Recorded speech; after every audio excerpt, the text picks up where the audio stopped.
Թրիփը ենթադրում է, որ Հայաստանը փաստացիորեն Իրանի հետ իր կարևորագույն հարավային սահմանի վերահսկողությունը 49-ից 99 տարի ժամկետով կփոխանցի հայ-ամերիկյան համատեղ ընկերությանը։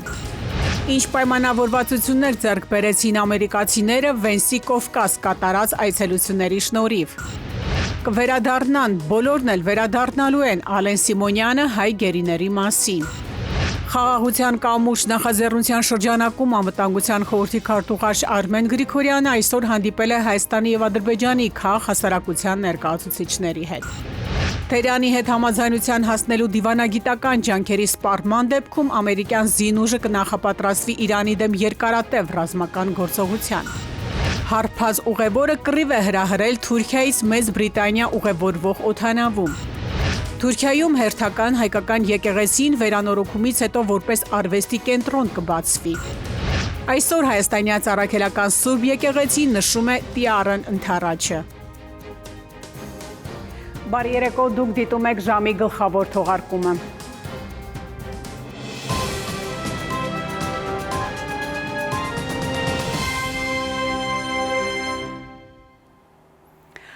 Թրիփը ենթադրում է, որ Հայաստանը փաստացիորեն Իրանի հետ իր կարևորագույն հարավային սահմանի վերահսկողությունը 49-ից 99 տարի ժամկետով փոխանցելու է հայ-ամերիկյան համատեղ ընկերությանը, որի բաժնետոմսերի 74%-ը պատկանում է Միացյալ Նահանգներին։ Բնականաբար, Իրանի և Ռուսաստանի սահմաններին ԱՄՆ-ի կամ ՆԱՏՕ-ի երկարաժամկետ ներկայություն հաստատելու ցանկացած ծրագիր անխուսափելիորեն տագնապ կառաջացնի Մոսկվայում և Թեհրանում։ Սակայն Երևանում վեսը ոչ միայն անտեսեց նման մտահոգությունների առկայությունը, այլև խոստացավ $9 միլիարդ արտահանում իրականացնել քաղաքացիական միջուկային համագործակցության ոլորտում, ինչը Հայաստանում ավելի շատ հարցեր է առաջացրել, քան պատասխաններ։ ԱՄՆ փոխնախագահ Ջեյ Դի Վենսի Հայաստան և Ադրբեջան այցը տարածաշրջանի հակարևմտյան քաղաքականություն ու հայացքներ ունեցող երկրների խոշորացույցի տակ է։ Ինչ պայմանավորվածություններ ձեռք բերեցին ամերիկացիները Հայաստանի և Ադրբեջանի իշխանությունների հետ, որքանով են այդ հանդիպումները բանակցային գործընթացները բխում կամ հակասում օրինակ տարածաշրջանում խոշոր դերակատարում ունեցող Ռուսաստանի կամ Իրանի շահերին։ Հայաստանում Իրանի դեսպան Խալիլ Շիրղոլամին ԱՄՆ փոխնախագահի Հայաստան այցից մի քանի օր հետո հանդիպելով Նիկոլ Փաշինյանի հետ հայտնել է, թե Իրանը ողջունում է խաղաղությանը միտված Հայաստանի վարչապետի քաղաքականությունը, ինչն ըստ դեսպանի նպաստում է տարածաշրջանի զարգացմանն ու առաջընթացին։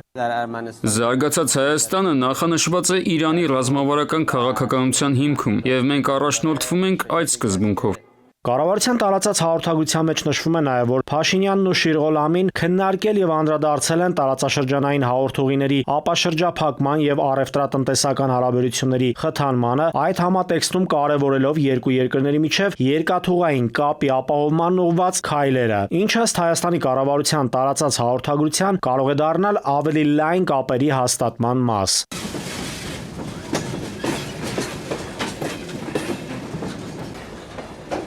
Եթե Ռուսաստանը տարբեր ձևաչափով ու մակարդակով հայտարարում է, թե հետաքրքրություն ունի մասնակցություն ունենալ տարածաշրջանում իրականացվելիք նախագծերին, այդ թվում Ադրբեջանը Նախիջևանին Սյունիքով կապող թրիփին, ապա Իրանի դեպքում իրավիճակն ավելի բարդ է ու անկանխատեսելի։ Իրանական կողմը բազմիցս է հայտարարել, որ այո, ողջունում է տարածաշրջանային խաղաղության օրակարգը, տարածաշրջանի ենթակառուցվածքների ապաշրջափակումը, սակայն Հայաստանի հարավային հարևանի համար անընդունելի է կարմիր գծերի խախտումը, որը կվնասի Իրանի շահերին։ Որոշ փորձագետների, քաղաքագետների դիտարկմամբ հենց թրիփ նախագիծը կարող է դառնալ կարմիր գիծ Իրանի համար, եթե փորձ արվի կտրել այդ երկրին հյուսիսային ճանապարհից դեպի Վրաստան, Ռուսաստան, Սև ծով։ Դե ֆակտո Սյունիքի թրիփը վերցնել իրենց հսկողությամբ տակ, միավորելով Թուրանական աշխարհ եւ ընդդեմ Իրանի Ամերիկա հսկողությամբ։ Ինչ-որ չափով նաեւ Իսրայելն է շարժգործված այդ ճանապարհով։ Երևանն ու Թեհրանը ռազմավարական համագործակցության վերաբերյալ համապարփակ փաստաթուղթ կպատրաստեն։ Նախատեսվում է, որ այն կստորագրվի Փաշինյանի այս տարվա ընթացքում Իրան կատարվելիք այցի ընթացքում։ Կարևորագույն եւս մեկ հարց, որը Իրանին է վերաբերում։ Ինչպես է Հայաստանը կարողանալու իր երկաթուղային ցանցով միանալ իրանականին։ Հնարավոր է այն, թե ոչ։ Այնտեղ պիտի փաստաթղթերը լուրջ ուսումնասիրել, օրինակ այդ հարցը բարձրացնում է ընդդիմությունը, բայց իշխանությունները չեն պատասխանում։ Հայաստանը իրավունք ունենալու է արդյոք Իրանի հետ երկաթգիծ կառուցել մեղրիով, չէ՞ որովհետեւ այսպես թե այնպես դա անցնելու է տրիպով, չէ՞ նույն տարածքով։ Իսկ Նիկոլ Փաշինյանը Փաշինյանը նույնիսկ հաստատեց, ասել դե ենթադրենք այդ դա լինելու է 500 մետր լայնության, չէ, այսինքն ինչ հիմա լայնության մասին խոսք չկար, բայց ինչ որ թիվ ասվեց այնուամենայնիվ։ Արդյոք Հայաստանը իրավունք է ստանալու առանց այդ թրիպի, առանց Միացյալ Նահանգների համաձայնության Իրանի հետ ուղիղ երկաթուղային կապ ստեղծել երկաթուղի կառուցել։ Այդ հարցերն են շատ կարևոր եւ դրանք են, որ կարող են թույլատրել Հայաստանի դիրքերը։ Ենթադրում եմ, որ ամերիկացիները շատ կարճ ժամանակում խնդիր են դրել Իրանի խնդիրը լուծել։ Դա կարելի է ռազմական ճանապարհով թե համաձայնության ձեռքբերման ակնհայտ է, որ շատ կարճ ժամանակում այդ խնդիրը իրենք պետք է լուծեն։ Եվ դրա հետ կապված ասենք, այսպես ենք Իրանի դիրքորոշումը հիմա կանխատեսել։ Ենթադրում եմ, որ այնտեղ անպայման լինելու են փոփոխություններ, այդ տարբերակ ուղղակի չկա։ Այդ թվում նաև իշխանական կառուցված։ Թրիպ նախագիծը դեռ իրավական ուժ չի ստացել, թղթի վրա է, եւ ըստ քաղաքագիտական համայնքի այնպես չէ, որ այն 100% իրականացվելու է։ Մինչև այդ ծրագրի նախագծի իրականացումը կան բազմաթիվ չլուծված խնդիրներ։ Տարածաշրջանում գրեթե բոլոր պետությունները զգայուն են դարձել, իրավիճակն էլ պայթյունավտանգ։ Նաիրի Մուրադյան, ժամը լրատվական։ Վենս Ալիևի հետ հանդիպմանը բարձրացրել է նաև Արցախի բանտարկված ռազմաքաղաքական առաջնորդների ազատ արձակման հարցը, սակայն Բաքվի բռնապետը հրաժարվել է ներում շնորհել նրանց։ Մյունխենի անվտանգության համաժողովի շրջանակում Ֆրանս 24-ին տված հարցազրույցում Ալիևը բանտարկված հայերի դատավարությունը համեմատել է Նյուրնբերգյան դատավարությունների հետ, պնդել, թե նրանց հանցագործությունները ավելի ծանր են, քան նացիստներինը։ Նա միևնույն ժամանակ հասկացրել է, որ մտադիր չէ ազատ արձակել Արցախի նախկին ռազմաքաղաքական ղեկավարներին, որոնք Ադրբեջանում դատապարտվել են ցմահ եւ երկարատև ազատազրկման։ Հայ-ադրբեջանական խաղաղության համար Զայեդ մարդկային եղբայրության մրցանակին արժանացած Ալիևը, ում հետ Հայաստանի վարչապետն առաջիկայում կիսելու է մրցանակային ֆոնդը, բացառում է Արցախի ռազմաքաղաքական ղեկավարության նկատմամբ թշնամանքի հաղթահարումը, հանուն հաստատված խաղաղության էջը շրջել, ինչպես Ֆրանս 24-ի թղթակիցն է ձևակերպում, Ադրբեջանի նախագահը չի պատրաստվում։ Նրանք ձերբակալվել են Ղարաբաղում մեր ռազմական գործողության արդյունքում եւ ենթարկվել արդարադատության։ Նրանց տրամադրվել են փաստաբաններ, դատավարությունը բացարձակապես թափանցիկ էր, նրանց հանցագործությունները ապացուցվել են վկաների ցուցմունքներով, բազմաթիվ ցուցմունքներով եւ չկա որևէ կասկած նրանց հանցավորության վերաբերյալ։ Ալիևն այստեղ նկատի է առնում շուրջ 1 տարի ադրբեջանական դատարաններում բեմադրված ֆարսը, որոնք անցնում էին առանց անկախ փորձագետների, իրավապաշտպանների, լրագրողների ներկայության։ Շոու դատավարությունները լուսաբանելու շնորհը նա միայն պետական լրատվական գործակալությանն էր արել, եւ այստեղ հարց է առաջանում, եթե այդքան փաստարկներ ունեն, ինչու մինչև վերջին շունչը կռիվ տվեց խաղաղության նախապայմանագրում միջազգային հայցերից հրաժարվելու դրույթ սահմանելու համար, ինչու իր այսպես կոչված ապացույցները չտարավ միջազգային դատարաններ։ Ֆրանս 24-ի լրագրողը ուղիղ է ձևակերպում, կարող եք ինչ-որ բան անել այս հարցում, պարոն Ալիև, հստակեցնում է ձեր լիազորությունների սահմաններում ժեստ ցույց տվեք, աշխարհի բացաչքի առաջ խաղաղություն խաղացողը փաստորեն չի կարող։ Imagine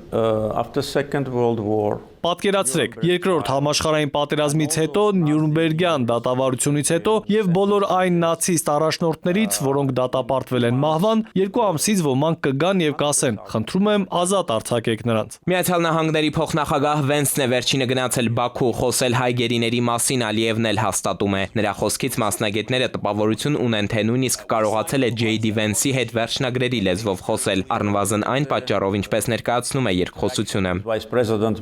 Փոխնախագահի հետ մի քանի ժամ տևած զրույցի ընթացքում այլ հարցերի շարքում նա նույնպես բարձրացրել է այս հարցը եւ ես արտահայտել եմ Ադրբեջանի դիրքորոշումը այս հարցի վերաբերյալ եւ վերջ։ Հայերին նացիստ է կոչում մի երկրի առաջնորդ, ով փառքի արժանացրեց քնած հայ սպային կացնահարողին, դիվանագիտական կոռուպցիոն հնարավոր ու անհնար ջանք գործի դրեց հանցագործ Սաֆարովին իր երկիր վերադարձնելու համար, որ հունգարական բանտի ճաղերի դառնության փոխարեն զինվորական բարձրաստիճան կոչման քաղցրությունը վայելի։ Ինչ վերաբերում է մերոնց դատական գործերին, բացառությամբ նախկին պետնախարար Ռուբեն Վարդանյանի, Ալիևի դատարանը Արցախի ռազմաքաղաքական մյուս ղեկավարների եւ նրանց միասնական գործով անցնող քաղաքացիական անձանց վճիռներն արդեն կարել է, բայց Վարդանյանն այստեղ վերջին խոսքն ասել է. «Փաստել դատ չէր, այլ դատաստան»։ Եթե մեկը ստորանալու է մյուսի առաջ, ոչինչ չի ստացվի, ոչ մի խաղաղություն չի լինի։ Հույս ունեմ, որ մենք սա կգիտակցենք ու կհասկանանք, որ ամեն ինչ կախված է միմիայն մեզնից։ Ինքնավերականգնվելու, ինքներս մեզ հարգելու մեր կարողությունից, չկորցնելով այն գիտակցումը, որ մենք իսկապես պետք է ապրենք խաղաղության մեջ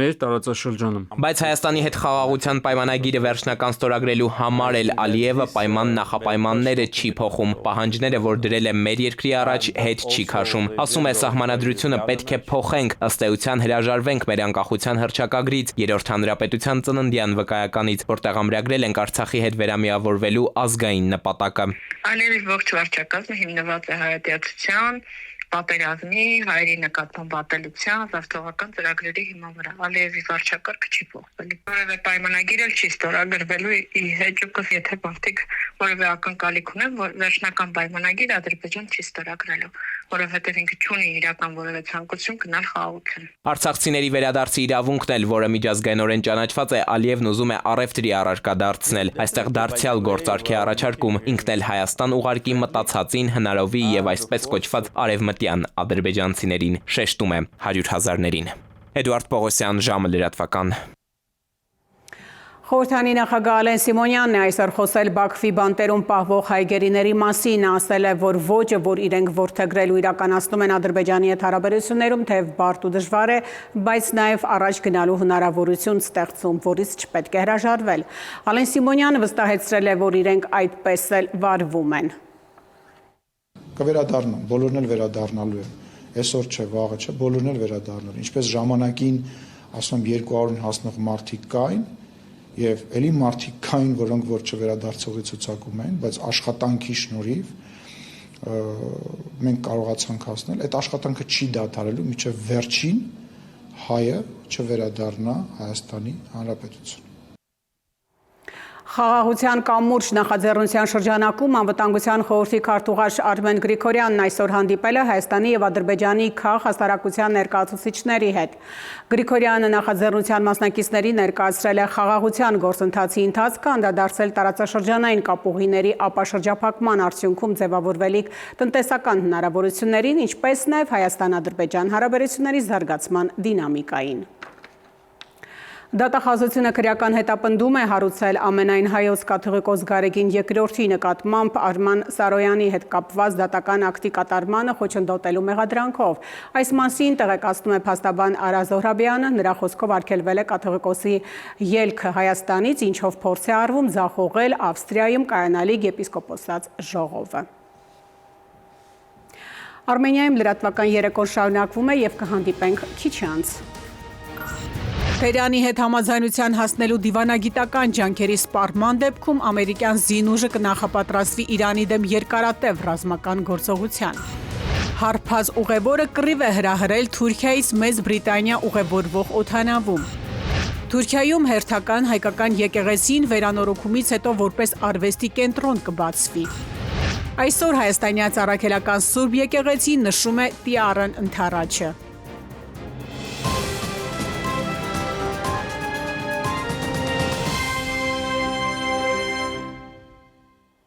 Շարունակում ենք թողարկումը։ Թեհրանի հետ համաձայնության հասնելու դիվանագիտական ջանքերի սպառման դեպքում ամերիկյան զինուժը կնախապատրաստվի Իրանի դեմ երկարատև ռազմական գործողության։ Տեղեկացնելով այս մասին, Reuters-ը նաև հավելել է, որ Իրանի դեմ գործողությունների նախապատրաստումը այժմ ավելի բարդ է, քան ամռանը միջուկային օբյեկտներին հարվածելու դեպքում։ Ամերիկացի զինվորականները այս անգամ ծրագրում են խոցել ոչ միայն միջուկային օբյեկտներ, այլև երկրի պետական եւ ուժային կառույցները։ ԱՄՆ-ն սպասում են, որ Թեհրանի պատասխան գործողություններին ավելի վաղ Թրամփը հայտնել էր, որ եթե Իրանի հետ բանակցությունները հաջողությամբ չփսակվեն, ԱՄՆ ռազմածովային ուժերի երկրորդ ավիակիրը կուղևորվի Մերձավոր Արևելք։ Եթե Այաթոլլան վաղը ասի, որ ցանկանում է հանդիպել Թրամփի հետ, Թրամփը կհանդիպի նրա հետ, ասել է ԱՄՆ պետքարտուղար Մարկո Ռուբիոն։ Ոչ թե որովհետև Թրամփը համաձայն է նրա հետ, այլ որովհետև կարծում է, որ աշխարհում խնդիրները այդպես են լուծվում։ Թրամփը որևէ մեկի հետ հանդիպումը զիջում չի համարում։ Ուկրաինայի նախագահ Զելենսկին հայտարարել է, որ երկրի տարածքում չի մնացել Get-1 էլեկտրակայան, որը տուժած չլինի ռուսական հարձակումներից։ Մյունխենի անվտանգության համաժողովում հայտարարելով այս մասին, Զելենսկին անդրադարձել է նաև Իրանի կողմից Ռուսաստանին մատակարարվող շահեդ անօդաչու թռչող սարքերին։ Ուկրաինայի նախագահը կոչ է արել միջազգային հանրությանը գնահատել Իրանի դերը ռազմական հակամարտության մեջ և նրա ջանքերը կանխելու զենքի հետագա փոխանցումները, որոնք շարունակում են սպանել խաղաղ բնակիչների և ոչնչացնել երկրի կարևորագույն ենթակառուցվածքները։ Ուկրաինայի զինված ուժերի հրթիռային հարվածից Բելգորոդում մարդիկ են զոհվել, ենթակառուցվածքային օբյեկտներից մեկի տարածքում գնդակոծության հետևանքով խաղաղ բնակիչներից 2-ը զոհվել է, 3-ը վիրավորվել։ ԱՄՆ ռազմաօդային ուժերի տրանսպորտային ինքնաթիռները շարունակում են ռազմական բեռների տեղափոխությունը մերձավոր արևելքի ամերիկյան բազաներ։ Վերջին 2 օրերին ամերիկյան ռազմական ինքնաթիռները առնվազն 16 չվերթ են իրականացրել Տեխասում գտնվող զինվորական բազաների և հակաօդային պաշտպանության ստորաբաժանումների օդանավակայներից օդ բարձրացած ինքնաթիռները ժամանել են Հորդանանի, Քուվեյթի և Սաուդյան Արաբիայի ավիաբազաներ։ Ըստ մամուլում շրջանառվող տեղեկությունների ԱՄՆ ռազմատրանսպորտային ինքնաթիռները հունվարի կեսերից արդեն մոտ 150 թռիչք են կատարել դեպի մերձավոր արևելքի բազաներ։ Կարիբյան ծովում ԱՄՆ զինուժը հարվածել է թմրամիջոցներ տեղափոխող նավի։ Հարվածի հետևանքով զոհվել է 3 մարդ, նարկոտրաֆիկի հայտնի երթուղիներով ընթացող նավի մահացած անդամները թմրավաճառներ են եղել։ Ամերիկացի զինծառայողներից ոչ ոք չի տուժել։ Հարփազ ուղևորը կռիվ է հրահրել Թուրքիայից Մեծ Բրիտանիա ուղևորվող օդանավում, ինքնաթիռը հարկադրված է եղել արտակարգ վայրեջք կատարել Բելգիայում։ Ծեծկռթուքը սկսվել է ինքնաթիռի թռիչքից 3 ժամ անց, երբ հարփազ ուղևորը սկսել է վիրավորել մյուսներին, ծխախոտ պահանջել, որից հետո լեզվակռիվը վերաճել է ծեծկռթուքի։ Սպիտակ տունը X սոցցանցում Գրենլանդիայի քարտեզով Վալենտինկա է հրապարակել։ Ժամանակն է, որ կողմնորոշվեք մեր հարաբերությունների հարցում։ ԱՄՆ-ն հեգնական ձևով հիշեցրել է կղզու նկատմամբ իր նկրտումների մասին։ Դոնալդ Թրամփի վարչակազմի մյուս Վալենտինկա նվիրված է Վենեսուելայի նախագահ Մադուրոին։ Առևանգված քաղաքական գործչի լուսանկարին կից գրված է. «Դու գրավեցիր իմ սիրտը»։ Թուրքիայի Բուրսա նահանգի Քուրդ Օղլի հայկական Սուրբ Գրիգոր Լուսավորիչ եկեղեցին վերանորոգումից հետո կվերածվի արվեստի կենտրոնի։ Բուրսա նահանգի Յիլդրմի քաղաքապետը հայտնել է, որ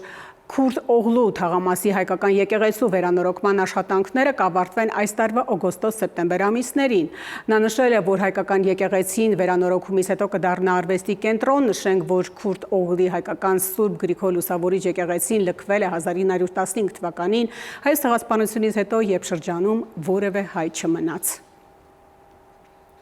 Այսօր հայաստանյաց առաքելական Սուրբ եկեղեցին նշում էր Տյառն ընթառաջ, այսինքն Տիրոջն ընթառաջ գնալու Մանուկ Հիսուսին տաճարին ընծայման տոնը։ Ամենայն հայոց կաթողիկոսի օրհնությամբ Տյառն ընթառաջը հռչակվել է նաև նորապսակների օրհնության օր։ Տոնի առիթով միացնա Էջ մայր տաճարում այսօր Սուրբ եւ անմահ պատարագ է մատուցվել, որի ավարտին կատարվել է նորապսակների օրհնության կարգ։ Փետրվարի կեսին, երբ ձմեռը դեռ լիովին չի նահանջել, բայց գարնան շունչն արդեն թևածում է օդում, հայկական բակերում ու եկեղեցիների հարևանությամբ խարույկներ են վառում։ Սա Տյառ ընթառաջն է կամ ինչպես ժողովուրդն է ասում, տրնդեզը, լույսի, մաքրության ու օրհնության տոնը։ Հայ առաքելական եկեղեցին ամեն տարի փետրվարի 14-ին Քրիստոսի Սուրբ Ծննդյան օրվանից 40 օր հետո է նշում Տյառ ընթառաջը։ Տրնդեզ, Տյառ ընթառաջ, Տանդարեջ, Տնդալեժ, Տարինջ եւ բազմաթիվ այլ անուններով հայտնի տոնը հայ ժողովուրդը նշում է հազարամյակներ շարունակ։ Տյառ ընթառաջը գալիս է դարերի խորքից քրիստոնեական ավանդության համաձայն, այսօրը հիշատակվում է 40-օրյա Մանուկ Հիսուսի ընծայումը տաճարին։ Այդ ճանապարհին ուրեմն շատ հետաքրքիր մի պատմություն կա, Սիմեոն անունով մի մարդ, որը ուխտ է կապել, որ մահ չճաշակի, մինչև տեսնի աշխարհի փրկչին, տեսնելով Մարիամին, որ երեխային բերում է տաճար, ընթառաջ է գնում, գրկում է, գոհունակություն է հայտնում Աստծուն։ Եվ այս այստեղից էլ տոնի անվանումն է առաջացել՝ Տիառն ընթառաջ, Տիրոջն ընթառաջ։ Հայ առաքելական Սուրբ եկեղեցում այս տոնը նշվում է մեծ հանդիսավորությամբ, երեկոյան կատարվում է նախատոնակ, եկեղեցիներում օրհնվում են մոմերն ու վառվում խարույկները։ Այսօրը հատկապես սիրելի է նորապսակներին։ Ըստ ժողովրդական ավանդույթի երիտասարդ զույգերը ձեռք-ձեռքի տված ցատկում են խարույկի վրայով, հավատալով, որ կրակը կմաքրի ամեն վատ բան ու նրանց ընտանիքին կբերի ջերմություն եւ երջանկություն։ Տոնի շուրջ ձևավորվել են նաեւ գեղեցիկ ժողովրդական հավատալիքներ։ Ասում են, ով առաջինը կվառի իր տան մոմը եկեղեցու օրհնված կրակից, նրա տունը լի կլինի բարօրությամբ ու եթե կրակը կպնի հարսի փեշին, տարին առատ ու քաղցր կլինի։ Եկեղեցիներում պատարագի ընթացքում կատարվում է նորապսակների օրհնության կարգ, որով էլ մենք խնդրում ենք Աստծուն, որ Աստված իր օրհնության ներքո պահի բոլոր նորապսակ ընտանիքները։ Տիառ ընթառաջը միավորում է եկեղեցական խորխորուրդն ու ժողովրդական ջերմ ավանդույթը։ Այն հիշեցնում է, որ նույնիսկ ձմռան սառնության մեջ լույսը միշտ հաղթում է խավարին։ Քնարիկ Պետրոսյան, Վահրամ Աբոյան, ժամը լրատվական։ Եվ վերջում ճանապարհների մասին այսօր միջպետական եւ հանրապետական նշանակության բոլոր ճանապարհները երթևեկության համար բաց են եղանակային անբարենպաստ պայմանների սաստիկ բքի տեսանելիության բացակայության եւ երթևեկության անվտանգության նկատառումներից ելնելով ճանապարհները ժամանակ առ ժամանակ փակվում են սաստիկ բքի եւ տեսանելիության բացակայության պատճառով Վարդենյանց լեռնանցքը փակ է բոլոր տեսակի տրանսպորտային միջոցների համար։ Արմենիայի ուղիղ եթերում դրա հոսը սպառված է, շնորհակալություն ուշադրության համար, ցտեսություն։